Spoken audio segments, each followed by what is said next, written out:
is Girls Stop Playin, a weekly show that empowers Black women to stop playing with their potential so they can live a life that they love.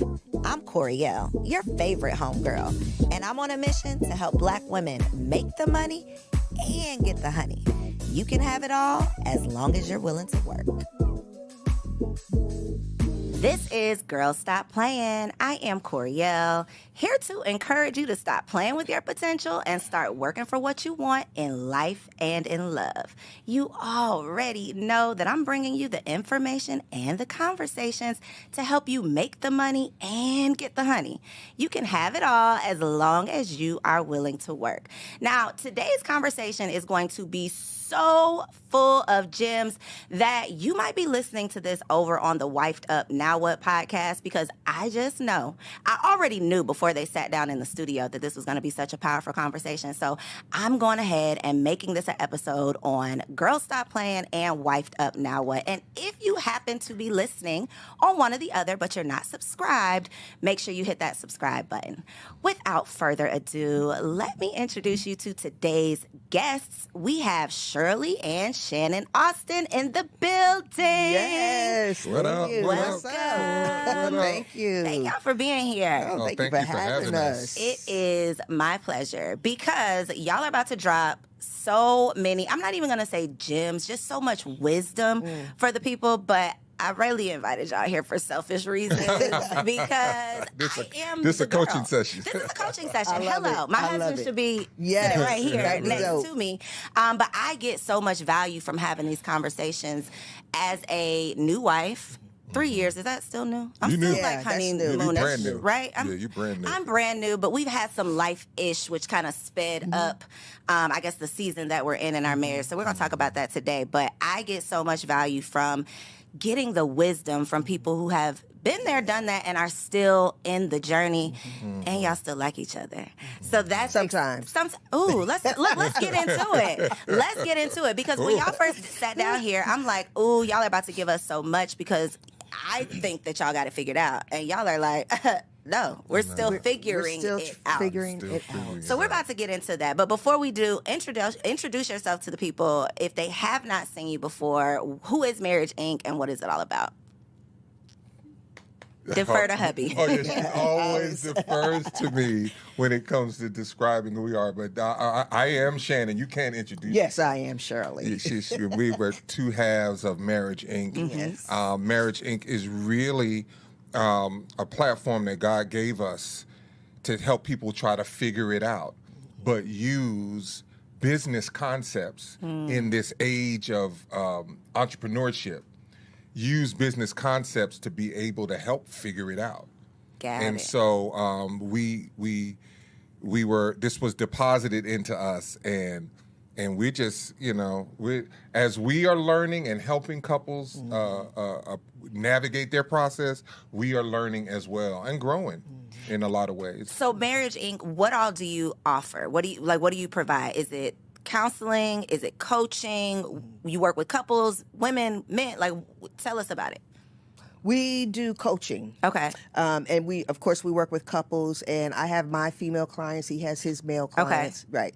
And the couples we do together. Okay. So that and we're authors as well. And you're authors as well. So that was kind of a trick question, because I had Jeremy Anderson on Wifed Up Now What, and he referenced his marriage coaches. And I could not let him move on past that without stopping him. Wait a minute. I've heard of business coaches. I've heard of life coaches. I've heard of marriage counselors, but I wasn't familiar with the concept of a marriage coach. Yes. And as somebody who probably need a marriage coach, that definitely caught my attention, because that's a resource that I didn't know about. So for people out there who are like me and are just ignorant to the concept of what a marriage coach is, what does coaching look like in terms of marriage coaching? Right. So counseling, you could go to counseling for the next 20 years, right? And you just sit and talk and share and come back the next week. With coaching, you have to be ready to do the work, and that's why we say, we hadn't arrived. We're not doing this work because we've arrived. We just know the tools now, and we use them much better than we ever did before, right? And so we just share with couples the tools. So that's coaching. You tell us where it is you want to be. We also assess where you are, and together we work. Okay, this is the goal. And then we say, okay, these are the challenges that you are facing.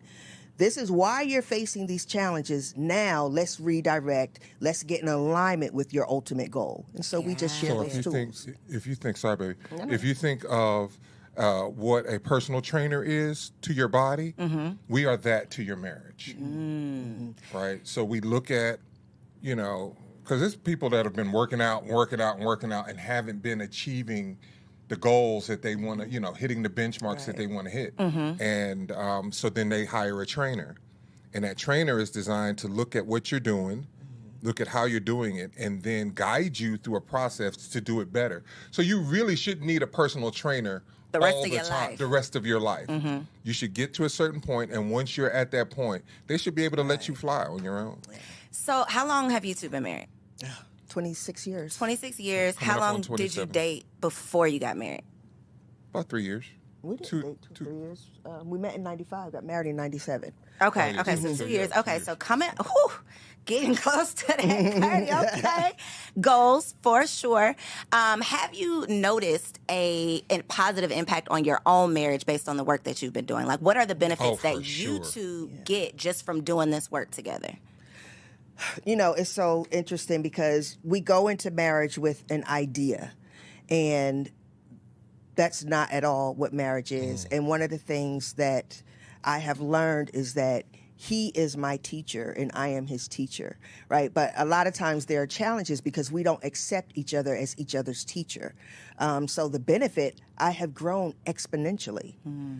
There are parts of me, right, the little girl that needed to be healed, and we come into the marriage not knowing that we're presenting the little girl, right? And he doesn't like the little girl, and I don't like the little boy. But in time, as we realize what's going on, now we're open to, okay, when he redirects, when he's like, hey, right? Like, she's showing up, like, this is what you're doing.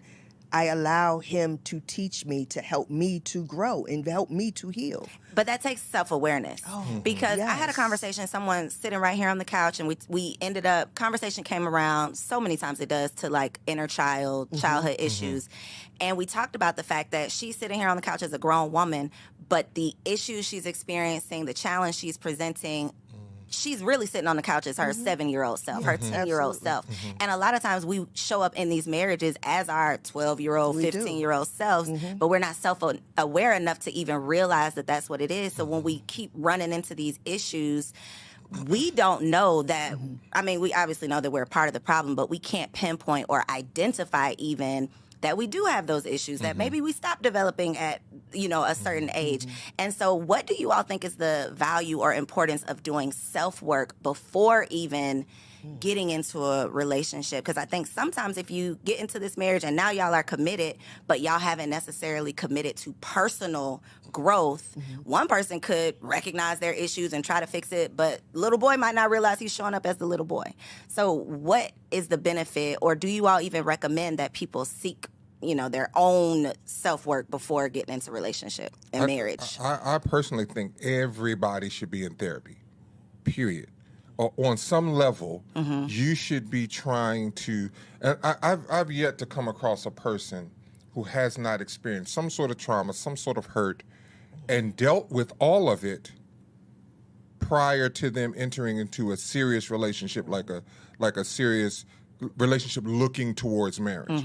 There very rarely are people even trying to think about that. All they're looking for really is someone to meet their needs.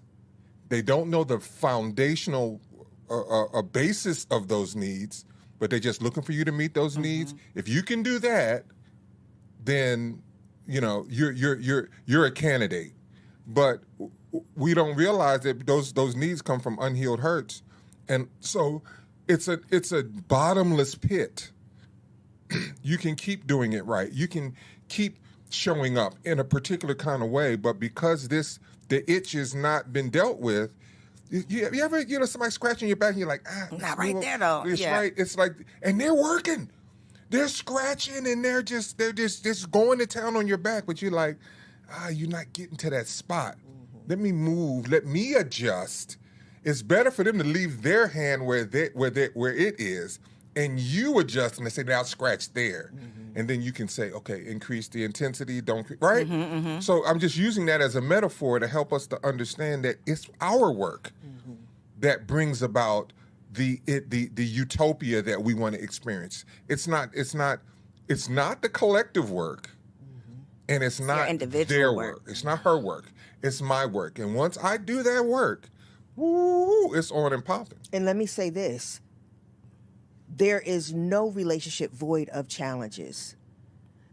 So if you don't do the work, you're really just you're already going in just saying, hey, I already know there's going to be challenges. I don't know what they're going to be, but there's going to be challenges and I don't know how to deal with them. Right? So doing the work is saying there's going to be challenges. Let me go in. You're not going to go in like, I've done the work and now our relationship is just going to be amazing. No. But you will have tools. You will recognize yourself showing up in certain ways, right? That's how you said, we don't see that, and we don't.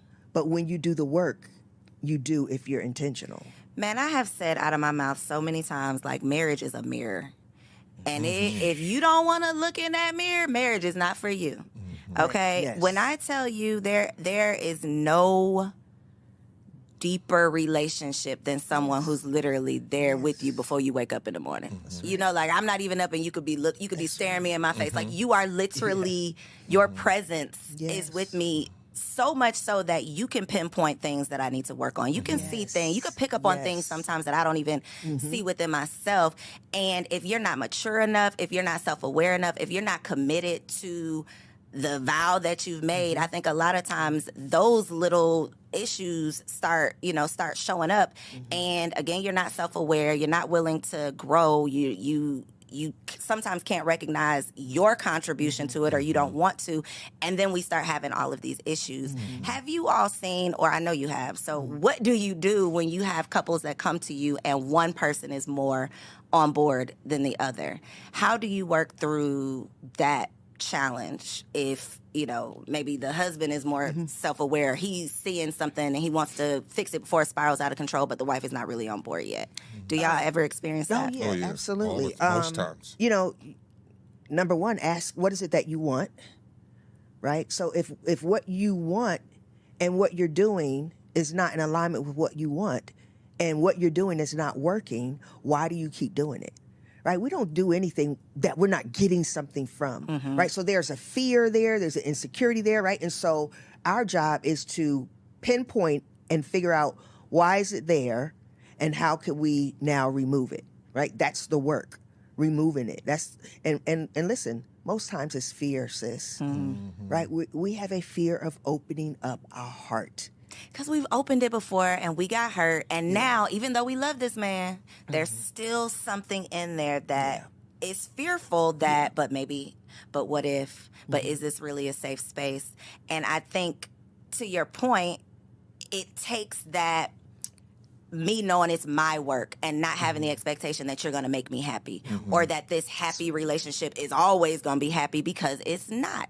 What is your advice for people who find themselves in situations where they have put their partner on a pedestal with the expectation that it is always going to be happy, and then they're disappointed when it's not? I have said this, knowing what I know now and experiencing what I've experienced with Shirley. I say now, I hope this is a safe space. Right? It's a safe space. It's a safe space.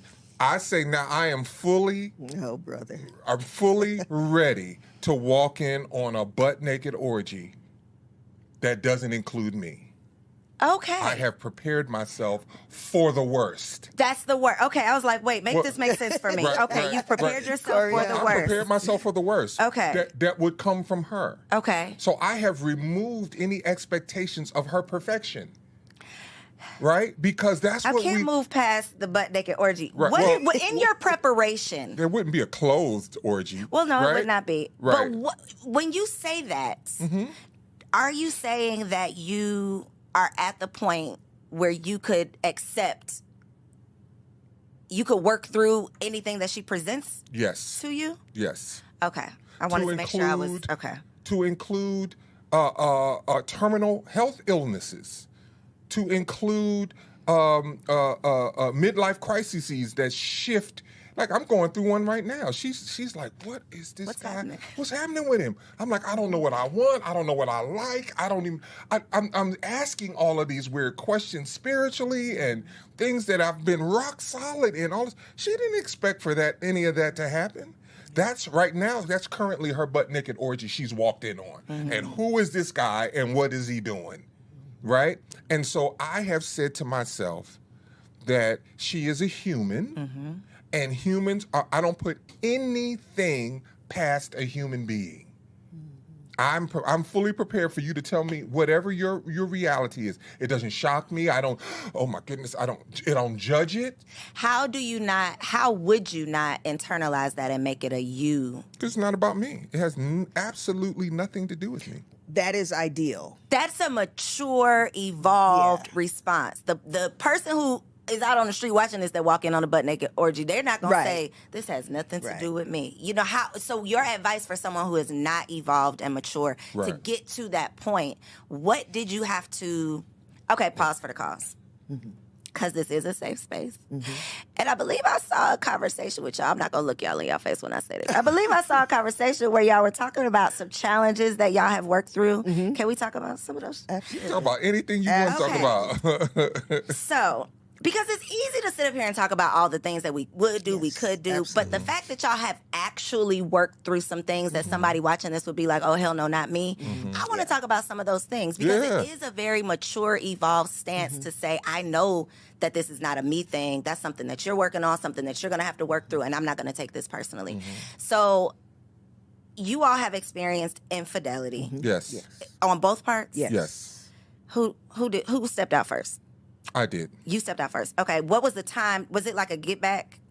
I'm trying to put the sequence together. Yeah. Was it like you did this, so I'm gonna go do this? Not an immediate. Not immediately. I mean, it took years. Okay. But I was just like fed up. I was hurt. I was like done. What year in your marriage was this? 9. Year 9. Mm-hmm. Or 8. The 8th. Prior to year 8. Mm-hmm. What had been the major? What was like the biggest challenge prior to year 8? Complete and utter disconnection. Right. Complete and utter. Complete and utter. So in some of the most major facets, especially for a man. So sexually, we were not connected, and I couldn't figure out because before we got married, she was swinging from the chandelier. So when you say sexually not connected, you mean like your sex drive was not the same? Absolutely, totally different. Got you. Then not only was y'all's not the same, but it wasn't even the same as it was previously to you all getting married. Right. Got right. After I had our son. And once we had a child. Let's make that clear. Let's put that out there. Thank you. Right. And so I mean, so many things changed, and I was like, what?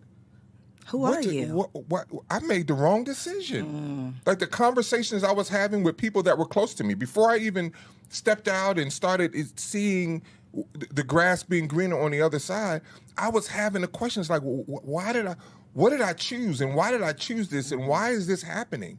And it was hard, man. It's hard to sit next to a woman who, before you were wondering, will I be able to keep up?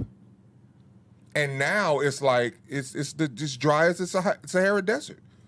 And I wasn't mature enough. 1, she was postpartally depressed, right? 2, she had a brand new baby. The last thing she was interested in was me, period. Especially because one of the things that Shirley desired being most in life was a mother. As is with most women. Yeah. Mm-hmm. And here she has her prize, what would be considered her prized possession, because all she wanted was boys. Mm-hmm. She wanted, like, when we were talking, and she was like, oh, I just want 10, 12 boys. Children, and then I want them all to be boys, right? And so now here she has the start of that, which is the first boy, and I'm nothing. I'm literally nothing. So let me ask you this, Shirley, because this is a conversation that comes up so often of the misunderstanding of your take, everything is so different. That is the reality. Literally, everything is so different. But I don't think that there is any way for a man to really understand the difference, because we don't even understand the difference. So when you say, you know, who is this person? I'm sure you didn't even know who this person was. You had literally become a new woman. New everything is new once the baby's inside your belly, everything is new. Not even when it, you know, he's in the world. So you truly are a new person that you don't even know about. You damn sure don't have a chance to figure it out. No And she clue. can't even help you because she don't even know. And so I think that is one of the biggest challenges is when you have children. And we never talk about that. We never talk about the impact of children on a happy marriage, because it sounds like everything was smooth sailing before the baby.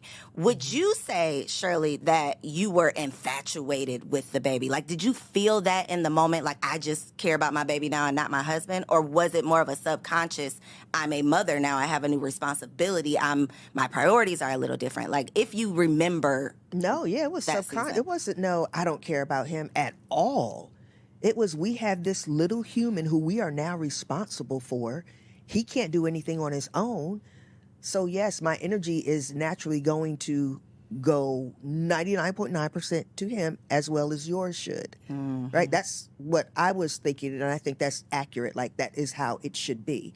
Right? But the problem is, we don't ask questions. Right? There was no conversation like, babe, like, you know, how are you feeling? Like, having a baby, like, has anything changed with you? Like, what's going on? Or I noticed there's a right? That's why we say that one of the most powerful things you could do is ask questions. Ask questions. Ask questions. And Interview so that's where questions, we missed not the boat. interrogative questions. Yes, right? That's where we missed the boat. That's where we started to miss the boat. That was the beginning He of the created disconnect. narratives about what was going on. She don't care about me no more. All she care about is this baby. Right. And Yes. your perspective is, this baby has nothing. He needs me. He literally can do nothing on his own. I am. And my it perspective for was, this baby, and you should we be it care- too. yeah. And You my over here trying to yeah. push up on me. Go get that baby. Yeah, That's a big exactly. disconnect. Well, see, now here is the problem.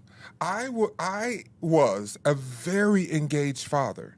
Like, for the first month of both of our children's lives, she didn't have to get up at all, right? And then even when I never saw, like, I don't babysit my kids. These are my They kids. with me. You go and do whatever you want. They're with me. But there were so many things that were unearthed during that time frame for us about each of us that, because we did not ask the questions and we did not create the space for the dialogue, we both had internal narratives that we were playing out fully as if they were real. And you just decided what the other one was thinking, and then you acted accordingly. And we acted accordingly. And that probably caused the greatest schism. And then, so here I am with the narrative of, I've made a mistake. I chose the wrong person. I need maybe to find the person that is more suitable for me, not knowing if I would have chose that person and we would have had a child, that because Same thing. I would have started asking, if any problem would have arisen, I would have started that same internal dialogue, because I hadn't dealt with, first of all, being able to deal with my sense of worth and value. I found my sense of worth and value in a woman that loved me. And when it appeared as if that love shifted or was not laser focused on me, now I'm questioning my value. And so it became this this cycle of negative thought processes that my thing was, I don't need nothing from a woman, but I needed everything from a woman. I had prepared. I could cook, clean, sew. Listen, if I needed to masturbate to please myself sexually, whatever I need, I wasn't going to beg you for nothing. I wasn't going to take nothing. You're going to want to freely give it to me. And that was just that whole mindset was based off of trauma. Like, the girl that I wanted in school didn't want me. And so if you see a sign of that, it's going to trigger that. Oh, my goodness. It's going to trigger that feeling of rejection. Yes.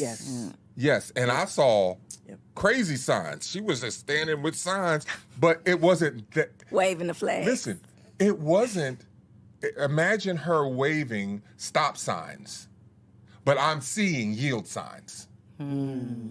Right? So she's waving signs. All I saw was signs. I didn't identify I didn't know what the signs were.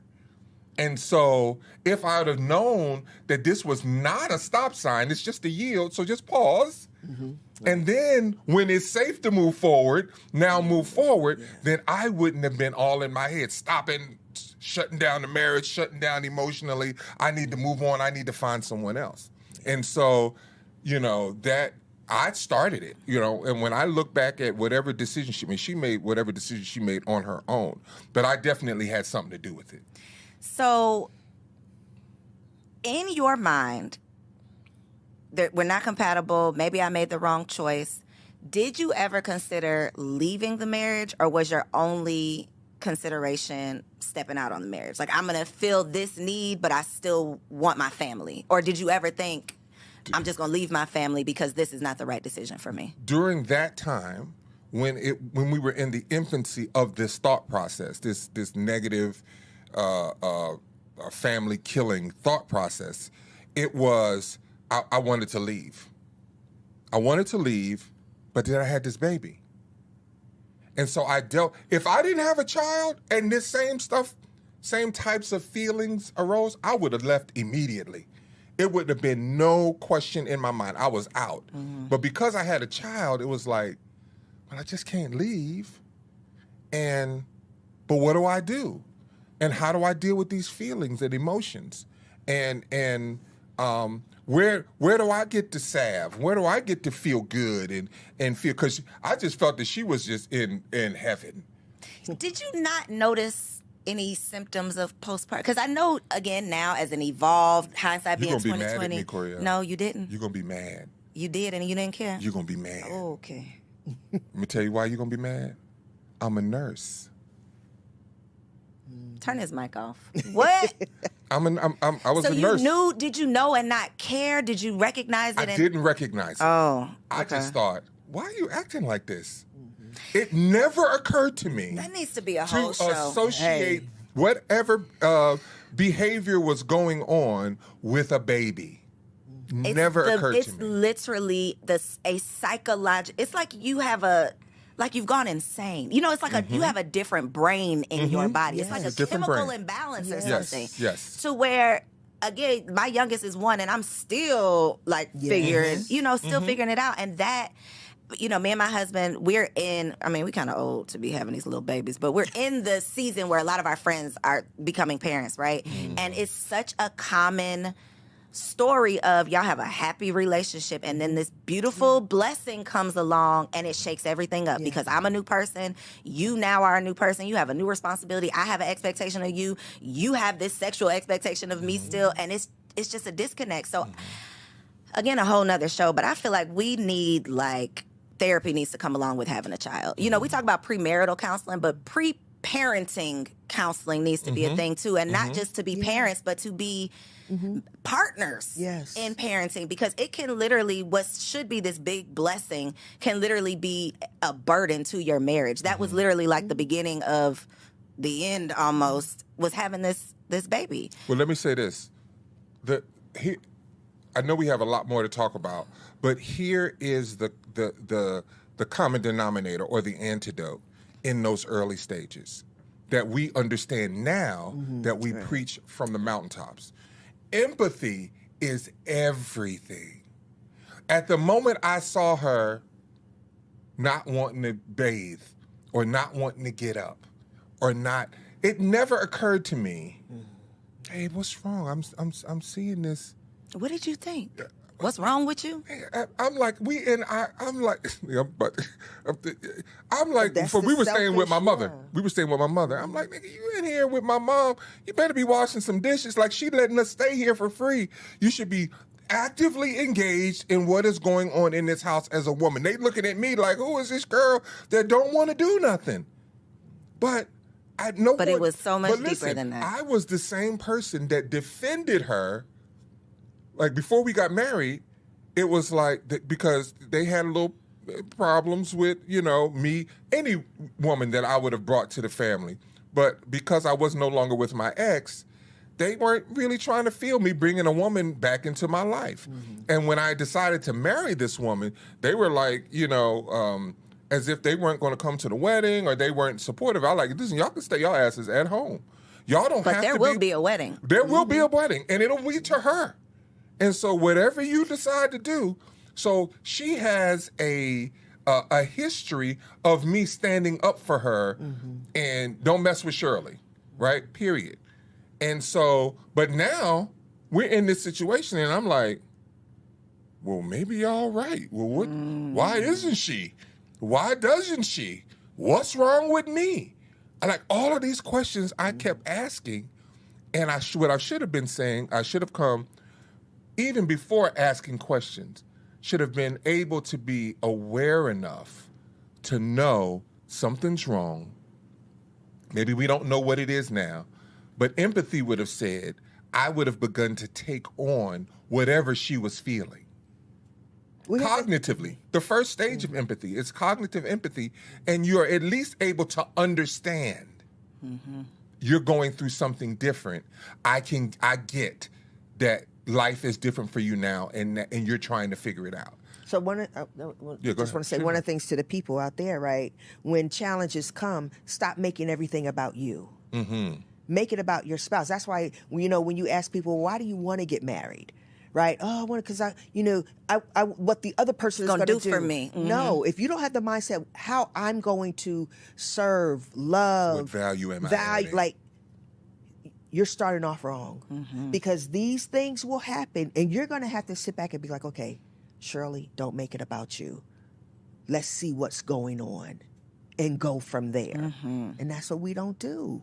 That is what we don't do, and we just. How did you deal with that, Shirley?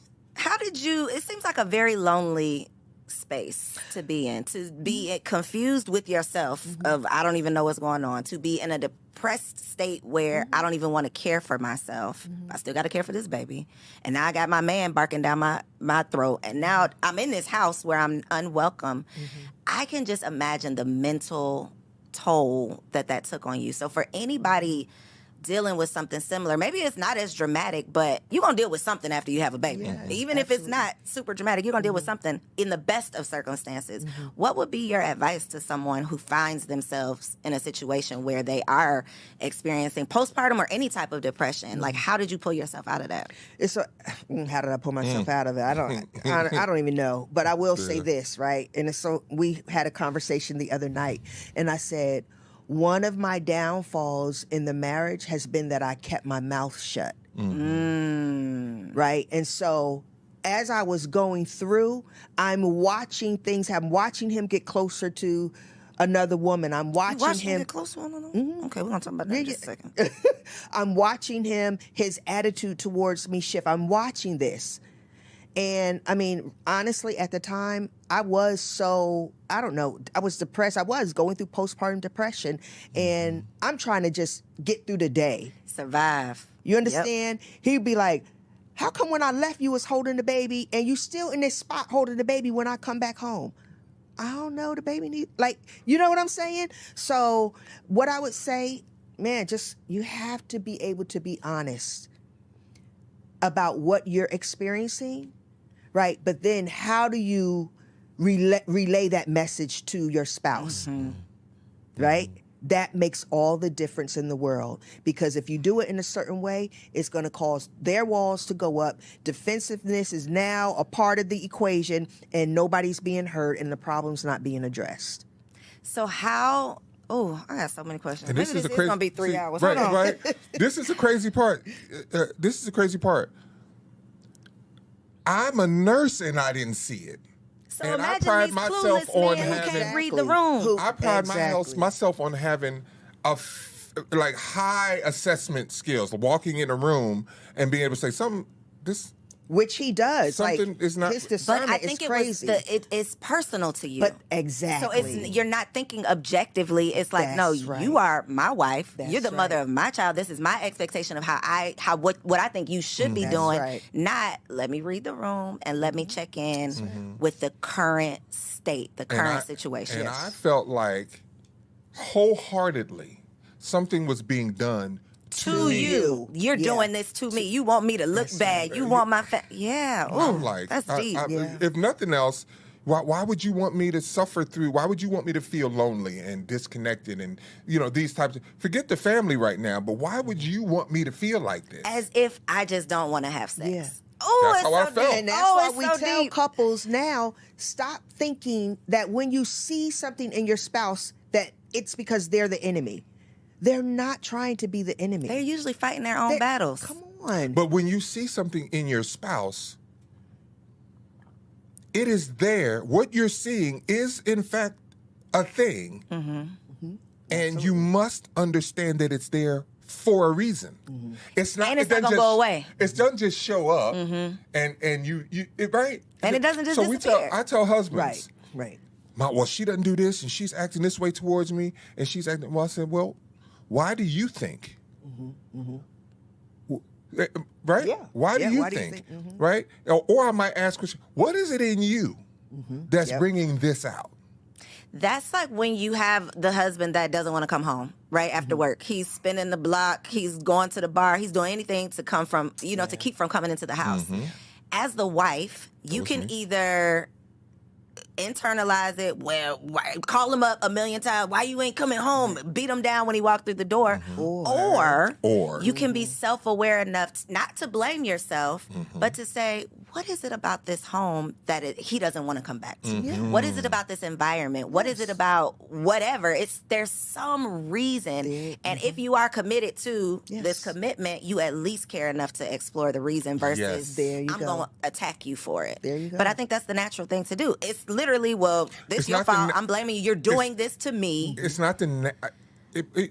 No, I don't want to. It could be the natural thing to do, but what I think of a more accurate definition would be, or description would be, it's the easiest thing to do. It's real hard to look in the mirror. It's real hard. Because then you have to do something. It's easy when I can just blame it on you and you got to make a change. But if I look in the mirror, now I have to do something about it. Okay, so wait, I gotta walk this back. You living at home, you had the baby, dealing with postpartum. I don't mean to minimize any of that, by the way, but that is where we are. Yes. At what point do you say, okay, the grass might be a little green? Who was this lady? Like, how did that happen? Because for women, most women, and we're gonna talk about what you did, Shirley, too, but most women, we don't get caught up in, ooh, it just, what happened next? I just happened to accidentally sleep with somebody. So for a lot of women, we don't understand the stages of how you got from we was happy at home to now I've stepped out and I'm with this other woman. Like, what were the stages? You met somebody at work, somebody was flirting with you, somebody was making you feel like a man and your woman. Like, what was that you went through that got to, okay, I stepped out on my marriage? It was proximity and it was proximity, work. Was it a work wife? No. Okay. It was proximity. I got something against work and wives. then Me too. The feeling of compatibility. You were seeing in her all the things that you weren't seeing in your wife anymore. Exactly. Down to the cereal I ate. Y'all was eating cereal together? No, we didn't eat it, but we had a Look, conversation. I'm getting mad for you. We had a conversation about cereal. And Okay. There was, on a fundamental level, as much as I love Shirley, I didn't feel she understood me. Like she got me. Like in the back, I always felt like there was like this toleration. She was just putting up with you. Kind of putting up, and you would think, well, why would a woman marry you, right? But we do that. We'll look past certain things to achieve or to receive something from a human being that we want in our lives. We'll look past what we believe to be deficiencies or faults or things of that nature. And I felt more of an irritant than I felt like oh no, aspects of me were irritating. And when you're sitting with a conversation and you like, well, I love me some Captain Crunch. I like Captain Crunch. You like Captain Crunch? Oh my God, that is the best thing since sliced bread. It's like, wow, you get me. Over some damn cereal. I'm sorry. Right? It'd be those simple little things, though. It's simple things.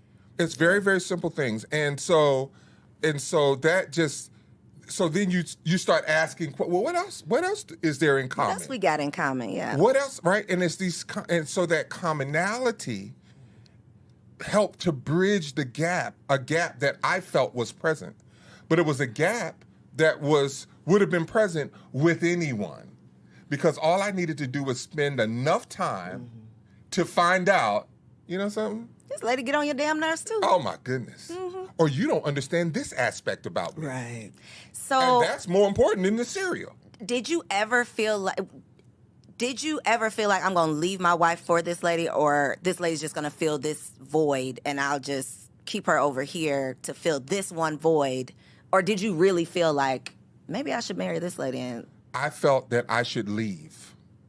And it wasn't for anyone, but I felt it of course, when you see when there's a job opening over there, even though you might not feel like I should quit and take that job, you see there's a job opening, you're like, well, maybe it makes it. I got some options, right?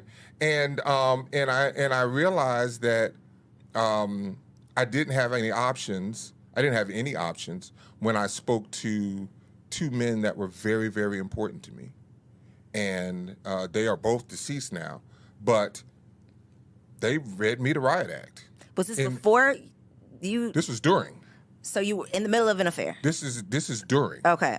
And now, mind you, well, that's neither here nor there. This was in the mess, and so I'm having conversations with them, and I'm like, I'm just going to leave, and both of them were like, no, you're not. That's not what we do, and that's not how we do what we do. We're going to figure it out, and you're going to keep your family together. And I made a call, and I said, I can't ever see you again. So did you talk to them before the lady or just during?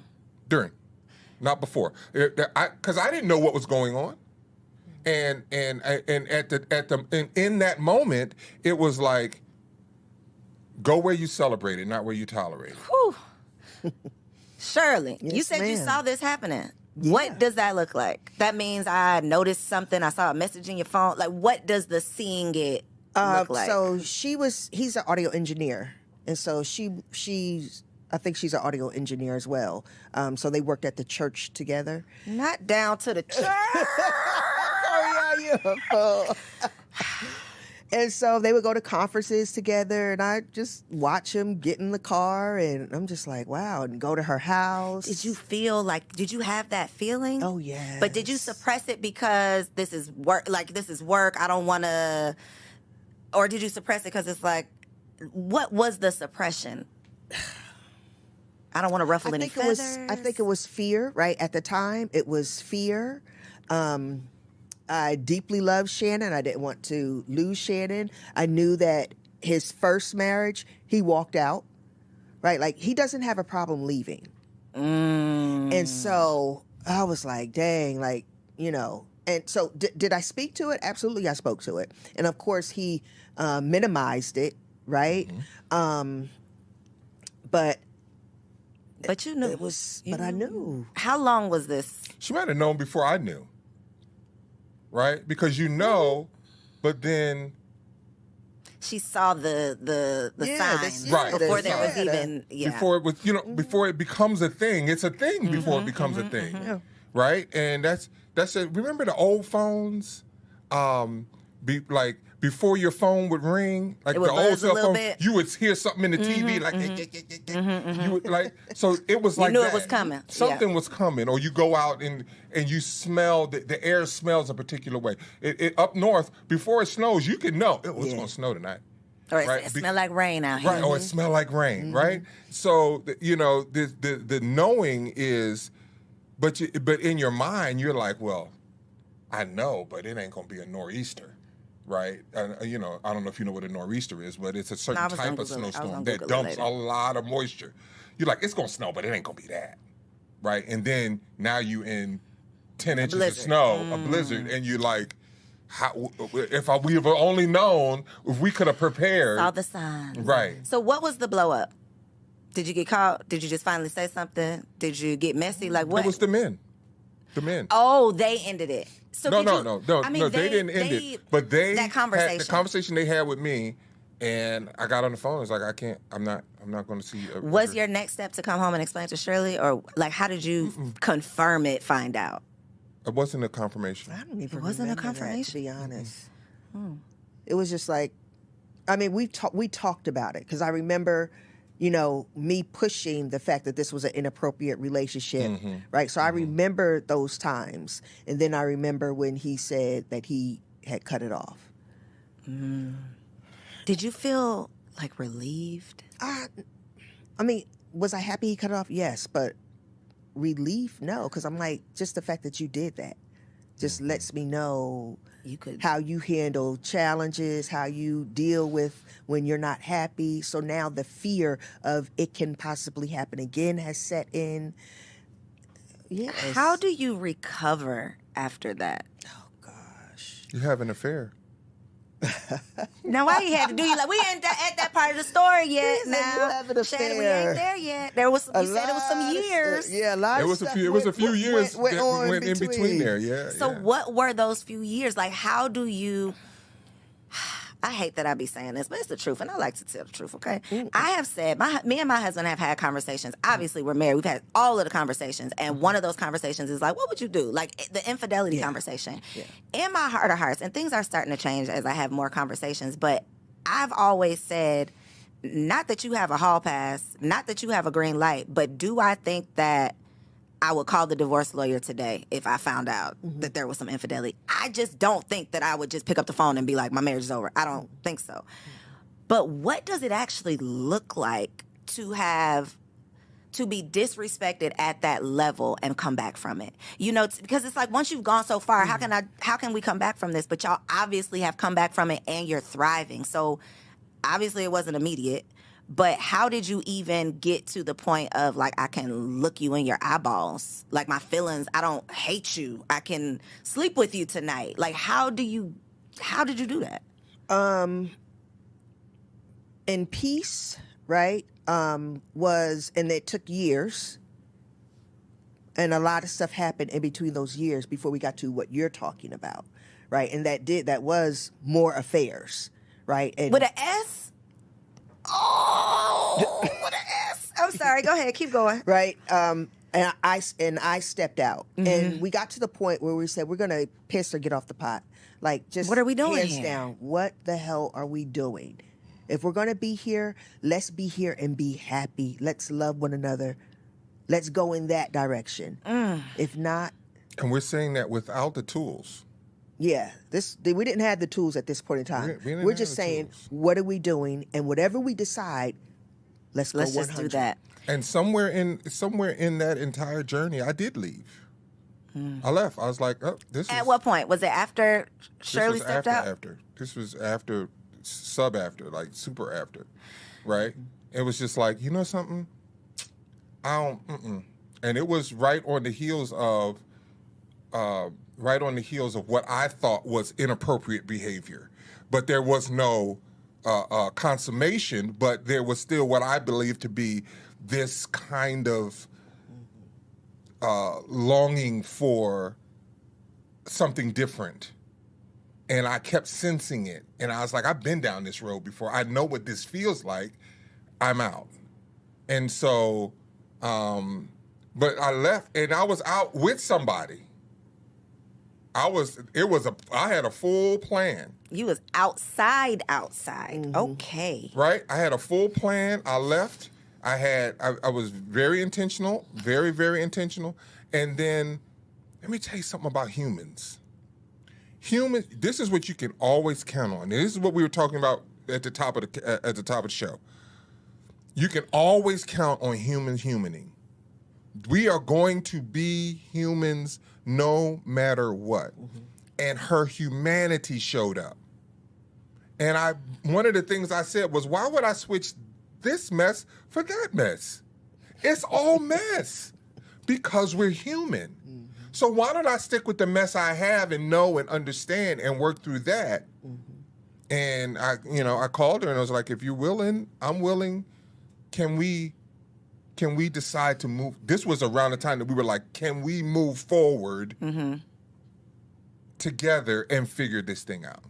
So when Shirley had her infidelity. How did you work through that? Because when Jeremy sat down, man of God, we talked about all the things, but when I asked him that question, Oh yeah. could Jeremy. you stick around if your wife stepped out on you? And I haven't had a man sit down yet and say, honestly, yes. So how were you able to do that?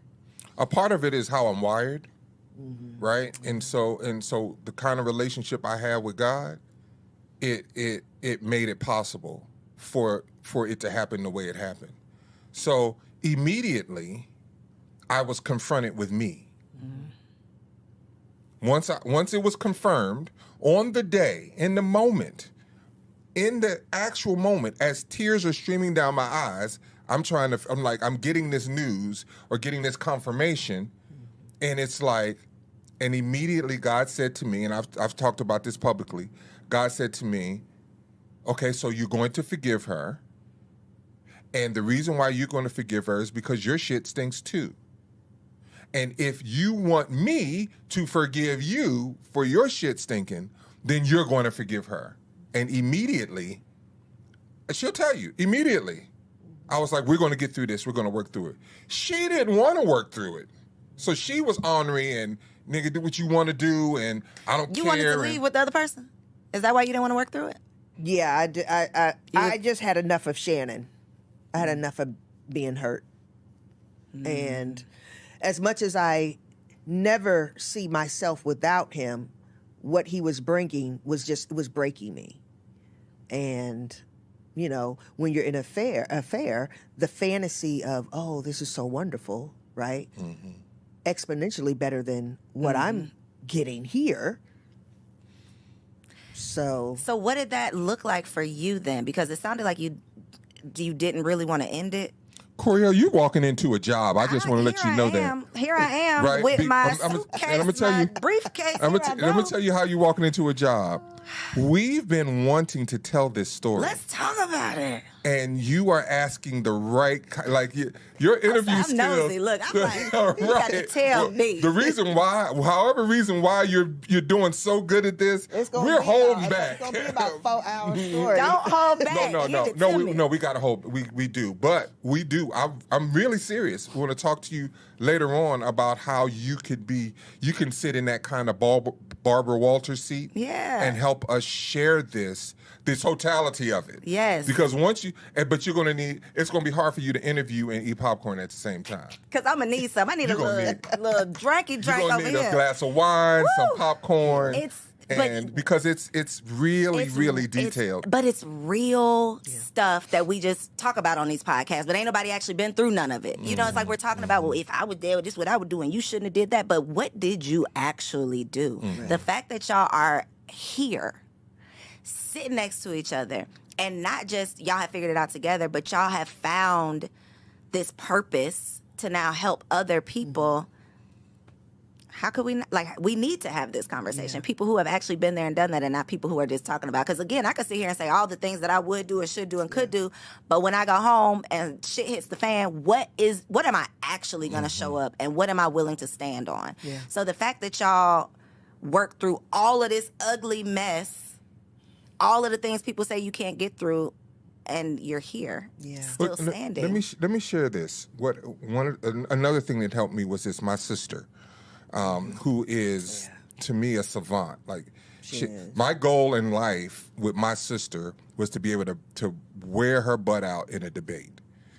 She will wear you down and wear you out. Her intellect, the way she thinks, her analogies, what comes to so my goal was to be able to beat her in a debate, right?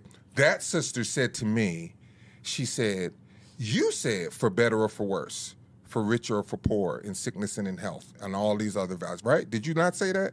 And I was getting set up. She was asking me questions. I was like, yes, I did. She said, but you said for better or for worse? I said, yes. She said, well, this is your worst. This is your worst. But the crazy thing about life, this is the crazy thing about life, the way why people should stick it out no matter what. It can always be worse. Right. Today's worse is different than tomorrow's worse. So right now, in that moment, my worst was being told, in the same day, being told I had to have open heart surgery, and also being told that my wife was in a love relationship with another woman. Right? So those two things, right? Not the same day. In the same day, in the same span of time, like in the morning time, like right, kind of had that appointment around 9. Yep. We circled back in the conversation that we had started on my way to, right? So we circled back on that conversation about 11-ish, right? So in that span of time, my world was Crushed. right? But guess what? When I was in the hospital in 2016 by myself, and my family wasn't around me, and the doctor told me I had cancer in my lung, it was the leg day that I had done back in 2006 that prepared me for that kind of news. That kind of news would have just broken me, but it didn't, because I had already been broken. So we call the tough times in our sessions, we call them leg day. If most people do not, from a workout perspective, a workout analogy, most people hate doing legs. And if you do legs, you're not doing heavy legs. But we say if you want to be strong, you got to lift heavy shit. You got it, right? So when my sister tells me it's for, this is your worst, it put things in perspective. And then I realized, butt naked orgy, it can always be worse. I have 2 amazing, healthy sons. I have people in my life whose sons have had terminal illnesses. I don't know if I could have handled, if I would have gotten that worse instead of the worst that I got, would I have been able to handle that worse? You've been praying for the worst you had. Exactly. And so it is, I look at it as, it's all, the Bible tells us our trials come to make us stronger. But no one ever asked stronger for what? Why do I need to be stronger? Because there's tougher shit coming down the line. That's right. Just kill my little dreams. Just kill the dreams, because it is no happily ever after. There's happy, but the ever after, this fantasy that every day is going to be filled with rainbows and sunshines, it is just not that. And even the happiest of marriages go through hell. They Some go through kind of hell. Some kind of hell. There's Right? gonna It be might some not hell. be infidelity hell. It might, but there's going to be It's your hell. It's going to be your And- hell. And people need to understand, though, if you can embrace the fact that hell actually can help you to be happy, that's the disconnect between people. And they're like, well, how? Because if you go through it the right way, that creates intimacy and closeness and connection and safety. Okay, pause for the cause, because I got to ask another question, Shannon. When you found out that Shirley had cheated with a woman, you not being a woman yourself, how did you get over, do you actually want a woman? Because that's not me, and I can never be that. I mean, I know we got some tricky stuff going on these days with people all kinds of things. But in that moment, I know you said to yourself, well, that's a woman and I'm not. How did you manage that mentally? How do I manage it? Oh, mentally? do. Not a does, did, do. Okay. That is my reality. I walk in that reality. So it's not we at the such and such outside, outdoors having good times. I need to manage, it could be him or her. She a little close to that lady over. You still have I those? don't do that. No. That part is not. But it's still something that I have to manage and say, listen, she gonna be human, and she's gonna make her decisions. And now she just got more options. Double. She got Right. twice as many options. She Okay. got twice as, right? Wow. So before I used to think it was going to be the Tupac dude. Now it's someone else, right? It's two, right? And so that's just work that has to be done that I have to do anyway. Shirley, Yes, ma'am. how do you reconcile that? How do you Is there, or is it like a, I don't know, because you're like, this is a thing I'm still dealing with. Like, this is not a, I dealt with it. This is dealing. Let me further define dealing with it. I have back when I was young, the night before my prom, I got hit by a car. I had to have my MCL repaired, medial collateral ligament. It's like an ACL? It's the other side of the ACL, right? That still bothers me from time to time. Still got a little twinge. Still got a little, little hitch. I see what you're saying. Right? When the open heart surgery I had in 2006, right? So health is a big part of our process in this section of our marriage, right? So in 2018, I was diagnosed with congestive heart failure. One of the reasons why I was diagnosed with congestive heart failure is because I didn't do cardiac rehab after my open heart surgery. So I didn't go through the therapy that my heart needed to be strong enough to eat how I was eating and not exercise and not do the things. So I was eating all the things I shouldn't have eaten. I was not doing the things I should have been doing for me to have a strong heart. If I would have done cardiac rehab, that would have created a foundation for me not to experience congestive heart failure. So now I'm living with congestive heart failure. So I got to watch my salt intake. I got to watch my fluid intake. I have to exercise. I have to do things. And she'll get on me. Hey, you're not doing such and such. You're not doing, right? So now she's even aware. None of that existed relationally for me, right? The one counselor I did go to basically told me I was all in my head. I was, we both went to him at one time. I started going to him, and then we both went to him, and we both were like, he crazy. Let's stop with this guy. And so a lot of the time that I spent post that therapeutic environment was spent alone, managing things on my own, right? So this is why we're telling people you need a coach at least, or a therapist. Because trying to do it on your own, you don't have the skill set. You don't have the tools. You don't have the skill set. And so the reason why it might still be something that I have to manage now is because of what wasn't done during a certain span of time. Now, if I was in this place that I am now, I would have left a bad therapist and went and found another therapist.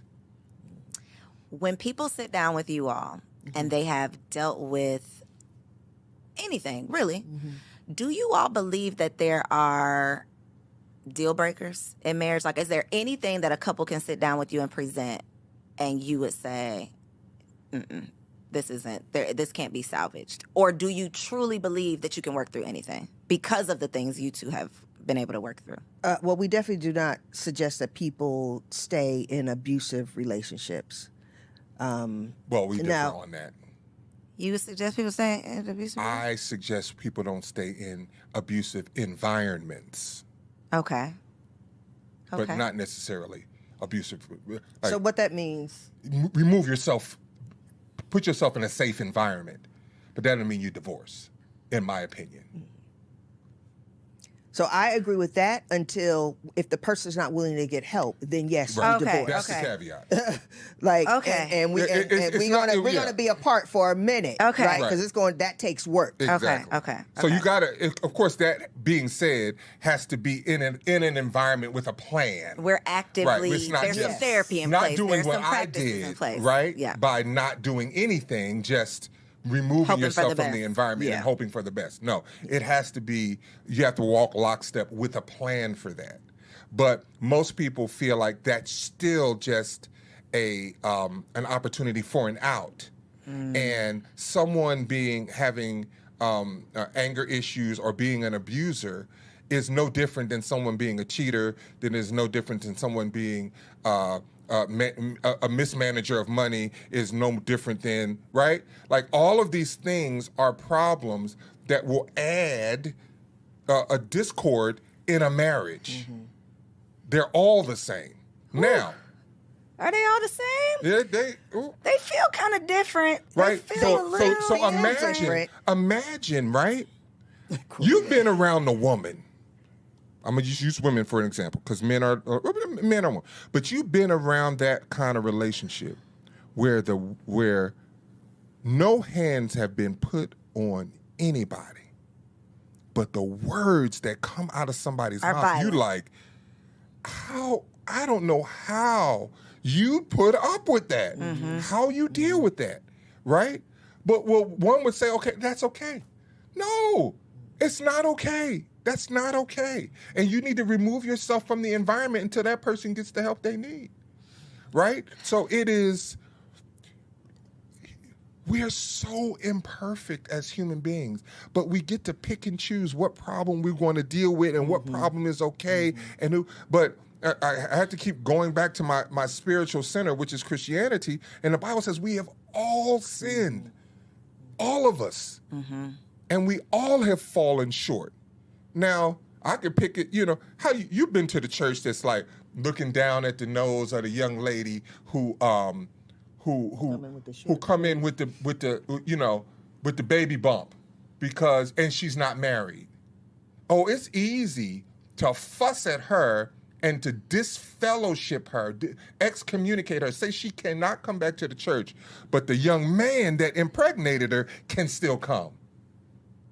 Because hers is obvious and out in the open. We can't hide hers. Right. We can sweep his under the rug. They both participated in that. So when humans are humaning, I do have some lines, right? Pedophilia is a line for me. That's a personal line for me, right? Which might sound contradictory to what I'm saying, but that's just my line, and I'm human, and I'm sorry, that's my line. Please don't apologize for having the pedophilia line. Right. You don't have to make no apologies for that. Because some people don't, people will do that. But I think that, and I do think that any problem is surmountable if you want to do the work. If you have no desire to do the work, then no, they're not surmountable. Well, I've been known to say, I don't necessarily believe once a cheater, always a cheater. I'm going to look in the camera and say, I do believe once a beater, always a beater. Ladies, take this advice and do with it what you will. Okay, they got much more experience than me. Sit down with Marriage Inc. for some official advice. I just feel like if a lady sat down on your couch and was like, he knocked my head against the wall yesterday, you going to say, Shirley, I'm looking at you. You going to say, sis, I think he can work through it. Is he willing to get help? Personally, I've never said that. Okay. I have always said, you need to leave. Do what you need to do. That's what I say. Do what you need to do. Okay. I am not going to convince you to stay. I'm just not. Because if he was beating me, yeah. Okay. Thank you. Was that your personal deal breaker? Do you have personal deal breakers, or have you gotten to the space? I think you've already answered this question. But Shirley, do you feel like you have a deal breaker in your marriage today, in this season? For me, it's putting your hands on me. Okay. Yeah. If Shirley slapped you across your face, you cool with it? Well, no deal breakers. When she punched me in my jaw, I just... You stayed. Really? Well, you did. It was a good little right hook. It was during that little season, though, yes, wasn't it? It was. During that Does little season. it matter when it was? Yes, it actually does. Oh, so there's justification to me putting her hands on me. Is that what you're saying? You're not saying that. That does not sound politically correct. It sounds like they would probably try to cancel me for saying that. But the spirit just rose up in her, and it was the spirit rose up in you. It rose up. See, it rose up. I'm not justifying it. Well, then once a beater, always a beater. Did she ever slap you again? No, I've never. We just haven't been in the right circumstances. It just ain't came up yet. Oh, Jesus. Listen, if I put her back in that situation, it might come out. Now, she did shuffle at me a little bit. Kevin Hart was like... Get them feet, get the shuffle. She shuffled, I choked. It was a thing. Not you choked. Okay, last question. Today, when he gets on your damn nerves, Gosh, yes. when he does something that is just like, Listen. what do you do? What do you say to yourself? How do you talk yourself down off of, like, how, seriously, Yeah. all jokes aside, Yep. how do you work through, I want to kill this nigga? How do you work through that? I realize that he's going through whatever he's going through, and if I don't know about it, then I am not going to create a narrative about what's going on. There have been times where I'm like, well, maybe he's hungry. And so I'll be like, babe, can I get you something to eat? He'll be in his office getting on my last nerve, right? Might be some banter back and forth. And I'll just walk up to him and rub his nice, beautiful bald head and kiss it and hug on him, right? There's times where I'm like, honey, it doesn't have to be all of this.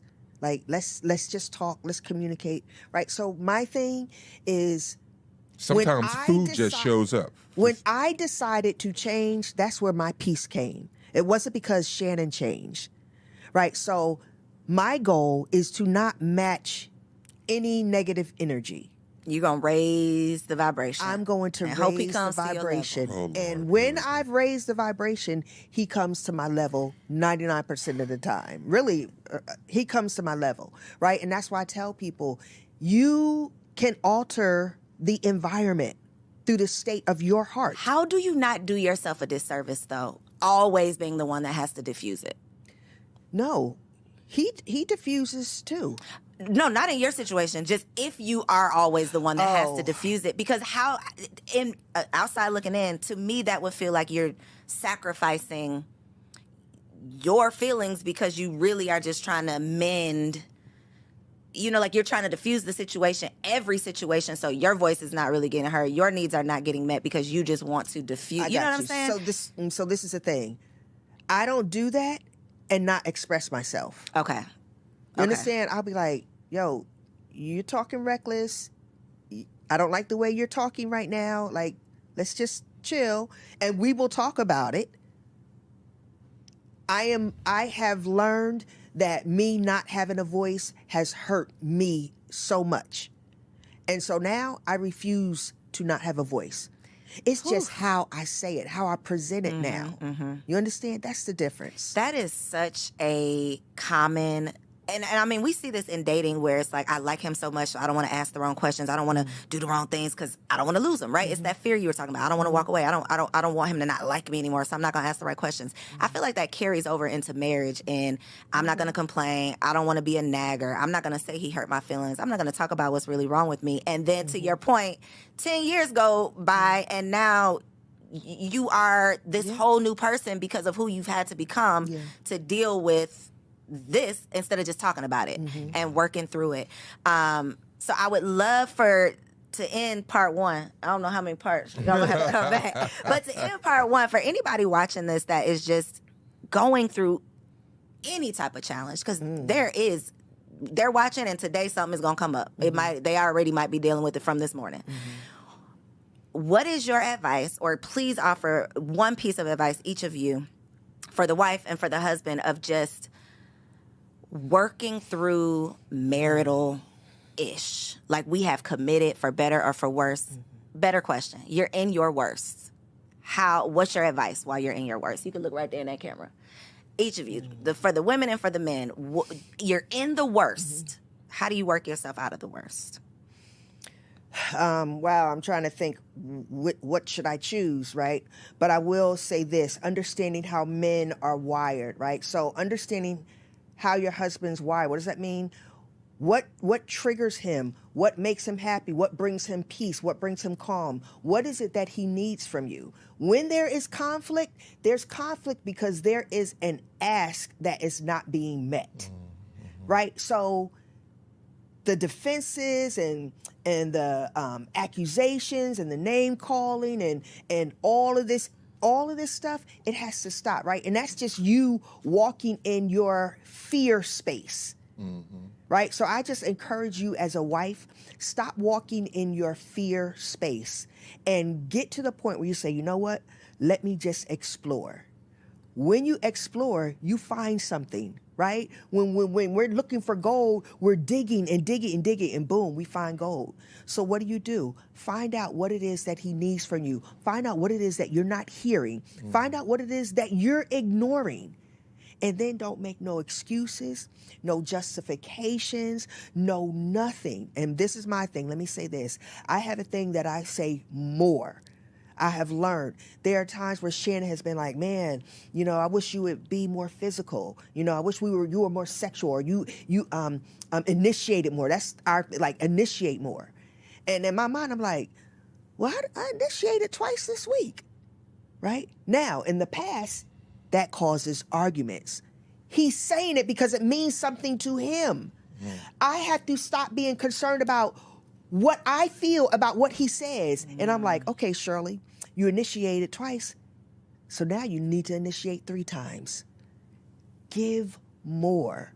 Your spouse is not going to be upset with you about that. That's good. More. He said, give me some more. Stop now. Look at the camera now, Shannon now. Look at the camera now. Look at the She camera. said more, baby. Okay. Boy, stop playing. Look, that's what I'm going to tell the fellas. Boy, stop playing. Look, listen, this is a fundamental truth, guys, that I need you to get down into deep in your psyche. It's not equal. The greater responsibility of the relationship is on you. You have to show up. You have to take responsibility, and that is the biggest thing. If you have if you have any kind of spiritual, if you're Buddhist, if you're a Muslim or a Christian, you believe in the creation story, and you believe in Adam. And Adam's biggest downfall was he did not take responsibility for his actions. That's really what's got us in this sin situation. Whether you want to believe it or not, if this is your belief system, that's what's got us in this sin situation. It's because Adam did not take responsibility for his actions. And so just accept the fact that the greater responsibility is going to be on you. You have to show up. You have to ask the right questions. You have to be willing to be what was not experienced by your wife, or what was experienced by your wife. And if you do that, you will find a more peaceful environment. You will find, I won't say that, but you will find an environment that will be more conducive to the growth that you want to experience. So for people who is having a whole lot of trouble experiencing growth, how can they find Marriage Inc. and your services? At Marriage Inc. everywhere. On Instagram. Our website is marriageinc.us.us. You can find us there. And then our podcast on YouTube is My Marriage is Dope podcast, and you can come and get some value add there. And can I say this too? Yeah, of course. Because everybody cannot afford the coaching, but Shannon wrote a book called Husband, and I wrote in each chapter of that book as well, just breaking down what it takes to be an effective, healthy husband. And I just wrote my book called Wife You, and it talks about winning your husband's heart, and it's the ABCs of winning his heart. And so it's a small but powerful book. It's life-changing, and it's information that comes from men. So I wrote it based on what the men are saying, the husbands are saying that they need from their woman. And we'll make sure we link that down below. Again, part 1 of They Gonna Be Back. I don't know what, I did not ask one question that was here on my notes. I just want y'all to know. Are you serious? Because who cares about these questions? I need some answers, okay? This ain't Shannon Sharp. You know people was mad at Shannon Sharp. He ain't asked no follow-up. I got to know the details. Right. So thank y'all for sharing. Thank you for your honesty. Thank you for being an example of what is possible when you are committed to the commitment. Yes. Ladies, if your goal is to be wifey for lifey, that is my goal. What I'm learning is it ain't no 50-50, okay? We're out here talking about all of this 50-50, but you have to be willing to show up with 100%, okay? If you have enjoyed this conversation, please don't stop here. Make sure you head over to marriageinc.us. Grab a book, okay? Share this episode, subscribe to the channel, and we will catch you next week. Peace. So if you made it this far, I just know you loved that episode. Well, what you did not know is that we recorded it right here in ATL at Elevate Studios. Yes, your girl has her own studio, y'all, and it's not just for me. I'm opening it up for you too. So if you have a podcast, if you are a vlogger, a YouTuber, or a content creator, and you are looking for a professional studio to record your content, or you want to hire me and my team to fully produce your content, make sure you check out the show notes below or log on to elevateagency.com.